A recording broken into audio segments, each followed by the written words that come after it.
Right now, though, let's turn our attention from the garden to the hothouse. I liked my joke so much I had to use it again, Carla. Hothouse Theatre has released Part 2 of season 2021, and Artistic Director and CEO Carla Conway is with you to tell you more. Hello there. Good morning. It looks beautiful out there at the moment, actually. Actually, really, yeah, it's beautiful and sunny, so we happy with take that? it while we can get it. Absolutely.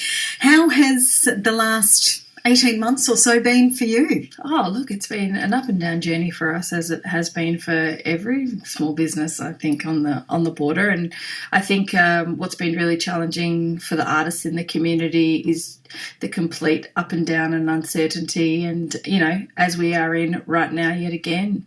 So I think over the time it's been a real challenge for everybody. And at the same time, you know, resilience is born through adversity, and we're trying to take the opportunity to just strengthen ourselves through sort of every barrier that gets thrown in front of us, and we're doing the daily dance and getting fast feet.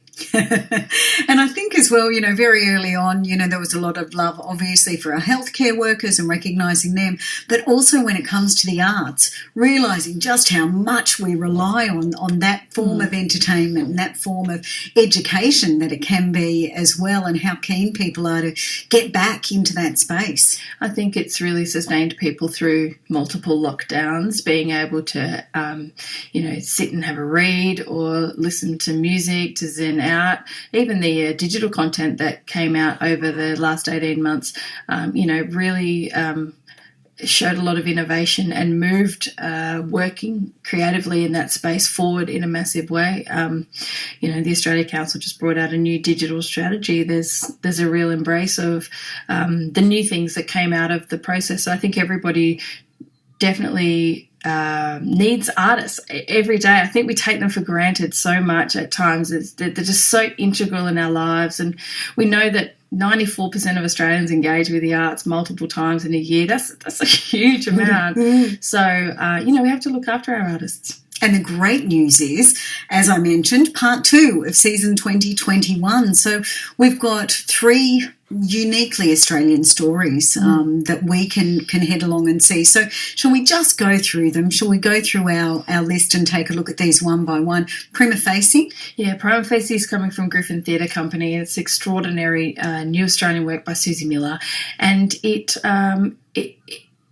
plays out the role of Tessa, who's a criminal defence lawyer and a shark of the courtroom, who sort of takes you through this fascinating way that she dismantles plaintiffs when she's defending her people, and you know, in a difficult way. She's really there to win, you know, against all costs, and she shows how in the legal system, victims of rape and violence and sexual assault are discredited and dismantled on the stand.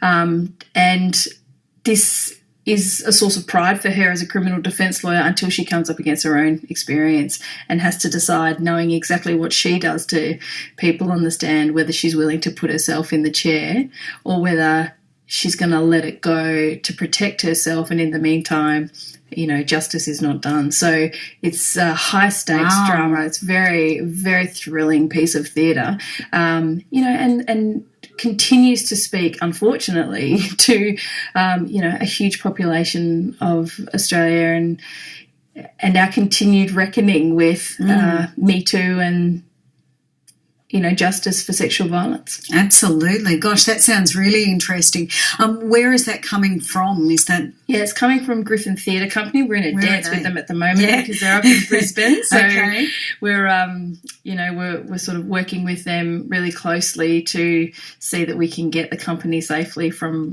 Brisbane into Victoria. But we've still got a few weeks as well. So thankfully, I think we've got an opportunity to let some things play out first, but we feel confident. Excellent.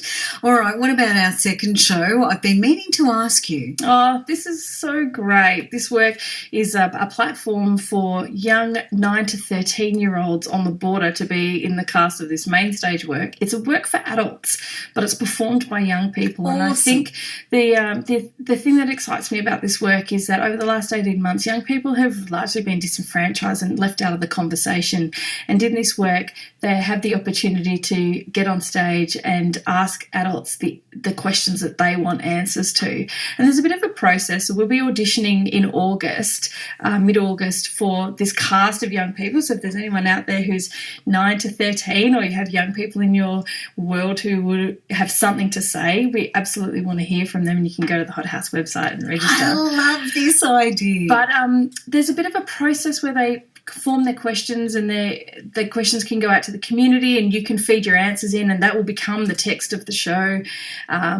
It's joyous and it's riotous, and it's not afraid to be bold, and at the same time it leaves you in this space of real optimism and hope for the future, you know. So yeah, this one's I think it's going to be a really exciting one here in the community. Wonderful. All right.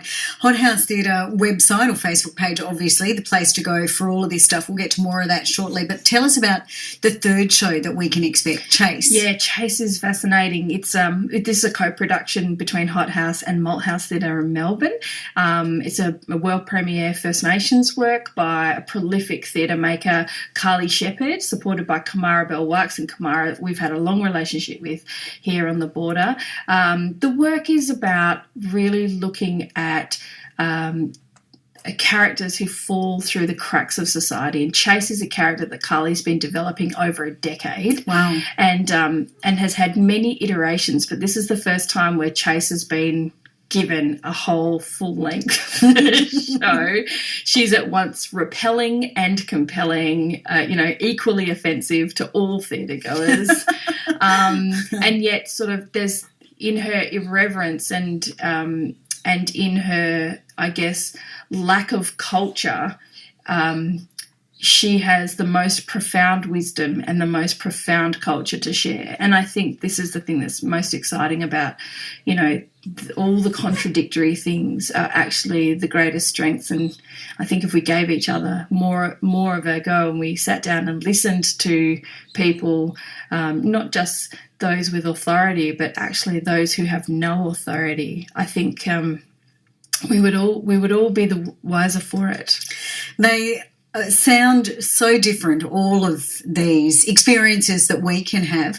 And, you know, I mean, I guess as well, this is a great opportunity for people to get back into that environment when you're in a group environment. I really miss that. I really enjoy being part of an audience and having a shared experience, you know, whatever that may be. Yeah, there was a study done that showed that when theatre audiences sit together and watch a show, there's a point at which their heartbeats synchronise. And I absolutely love this finding, because it just demonstrated, how powerful the theatre is as a not just for the entertainment and the joy and, you know, the great night that it is, but actually there's something happening on a physiological level when we all sit together and encounter an experience and enter the shoes of other people. I think it makes us a little bit more empathetic. I think it makes us, you know, kinder, gentler souls. And, you know, after the year that we've had, God, we need to get out. We do. Get me out of here. Season Part 2 of 2021. And a reminder as well, so this is at the Butter Factory Theatre, which is on the Lincoln Causeway in Wodonga for Hot House Theatre. And you can, you know, buy tickets for an individual show if you like, but subscriptions as well? Yeah, subscriptions are great because it's 25% discounts, way cheaper to see the shows through a subscription than it is to go single tickets. Although, you know, if you're really discerning, you just want one, hang on, because the tickets will be available shortly. But right now, over the next couple of weeks, we are sort of prioritising subscribers, and you get to pick the seats that you want on the date that you want. And there's lots of different experiences. We've got, you know, post-show Q&As on a Friday. We've got La Trobe conversations where we dig into the deeper issues of beach work with academics on a Thursday. You got opening night on Tuesday, and all of the artists, come out and you can have a chat and be there. So, there's lots of different ways to engage and have a great night. And there's always, dinner at La Maison beforehand. So make a night of it. Yeah, Come absolutely. on. All right. Hothousetheatre.com.au is a great place to head to. And of course, I know that there'll be many people who are thinking, I'd like to get my kids involved, as you were mentioning, with the performance or the auditions that are coming up in August for I've Been Meaning to Ask You. So you can find out more detail there as well. And Carla, always lovely to see you. Thank you so much. Thank you. Thanks for having us. For coming in and telling us about what's coming up. Just terrific. Artistic Director at Hot House Theatre, Carla Conway, on ABC Goulburn Murray, where it is 22 to 10. This is Bob Evans.